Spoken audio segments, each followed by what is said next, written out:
दलित समाजाच्या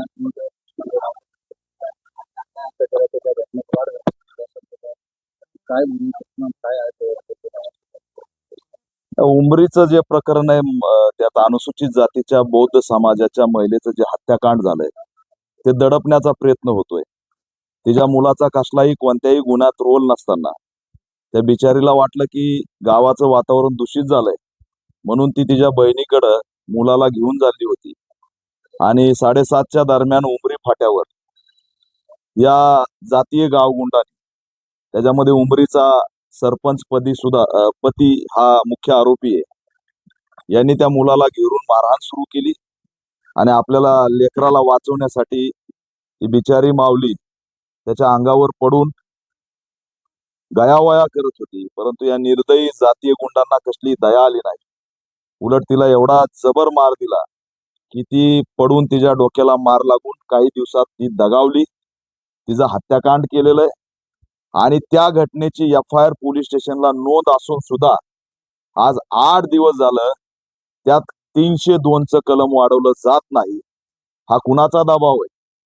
दुर्दैवाने स्थानिकचा लोकप्रतिनिधी आमदार आणि इथले खासदार इथून अमित शहाला भेटायला जातात, आमदार तातडीने मुंबईला जातात, पण 20 किलोमीटर वरती एका दलित महिलेचं हत्याकांड झालंय त्या पीडित कुटुंबाला भेटत सुद्धा नाही. अशी एकंदरीत स्थिती आहे.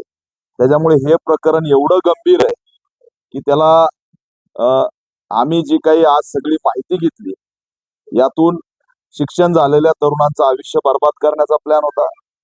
त्या तरुणाचा हत्याकांड घडून महाराष्ट्रामध्ये कायदा व सुव्यवस्थेचा प्रश्न निर्माण करण्याचं षडयंत्र होतं. थोडक्यात तो मुलगा बचावला पण आई दगावली. त्याच्यामुळे दुहेरी हत्याकांड सुद्धा होऊ शकत होतं. आणि याच्यामध्ये जे काही तपासाच्या नावाखाली 8 दिवस झालं DYSP रिटे हे जे काही तपास करतोय म्हणतात, ते तपास करत नाहीत. उलट आरोपीला पाठीशी घालण्याचं काम करतायत. त्याच्यामुळे या तपास अधिकाऱ्याला तात्काळ हटवावं आणि IPS दर्जाच्या तपास अधिकाऱ्याकडून याची चौकशी व्हावी. या प्रकरणाची SIT मार्फत चौकशी करावी. जो कोणी त्याच्यामध्ये जो आरोपी आहे, हा जो सरपंच पती आरोपी जो आहे, तो आरोपी याच्या आधी अॅट्रॉसिटीच्या ऍक्टच्या गुन्ह्यातला आरोपी आहे. याच्या आधी सुद्धा तो बौद्ध वस्तीवरती चाल करून गेला होता. आताही 700 ते 800च्या जमावानी बौद्ध वस्तीवरती टार्गेट करण्याचा प्रयत्न केला, त्याची चौकशी झाली पाहिजे. आणि या सगळ्याच परभणी जिल्ह्यातील गावागावात एक क्विक फास्ट ते चिटकवायचं टिक फास्ट नावाचं जे काही लिक्विड आहे, त्याचे नशेचे बळी या ठिकाणी वाढलेत आणि ते किराणावर पण सहज मिळतंय आणि त्यातून गुन्हेगारी वाढल्यामुळे गावातलं वातावरण अनेक प्रकारे दूषित झालेलं आहे. त्या संदर्भात सुद्धा आम्ही जिल्हाधिकाऱ्यांना बोललो. त्या गावामध्ये सामाजिक सलोखा बिघडलेला आहे.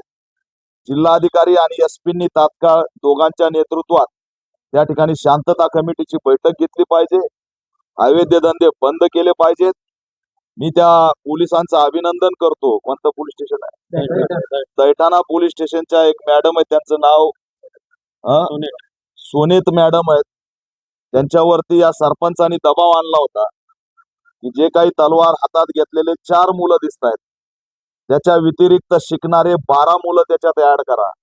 परंतु त्या मॅडमनी निष्पक्ष चौकशी करून व्हिडिओ बघून या सगळ्या 12 विद्यार्थी मुलांना बाजूला केलं की हे व्हिडिओ मध्ये दिसत नाही, नाहीतर या सगळ्यांचं आयुष्य आज बर्बाद झालं असतं. त्याच्यामुळे DYSP रिटे हे तपास करू शकत नाहीत. 302चा कलम लागलेलं नाही. आरोपी हा राजकीय वरद हस्त वापरण्याचा त्या ठिकाणी प्रयत्न आम्हाला दिसतोय आणि म्हणून याच्यात तात्काळ राज्य सरकारने दखल घ्यावी म्हणून मी जिल्हाधिकाऱ्यांना भेटलोय आणि या आरोपीला तात्काळ अटक व्हावी यासाठी आम्ही येणाऱ्या काळात राज्यव्यापी आंदोलन छेडल्याशिवाय राहणार नाही.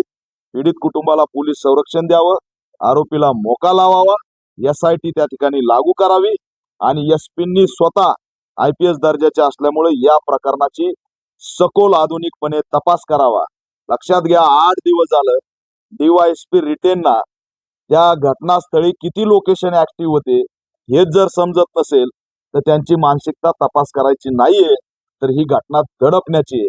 आमची रमाईची लेक निरागस एक मजूर महिला त्यात मारली गेली, जिच्या बळावरती आई आई लेकरांचं शिक्षण हे सगळी जबाबदारी त्या बिचारीच्या जीवावर होती.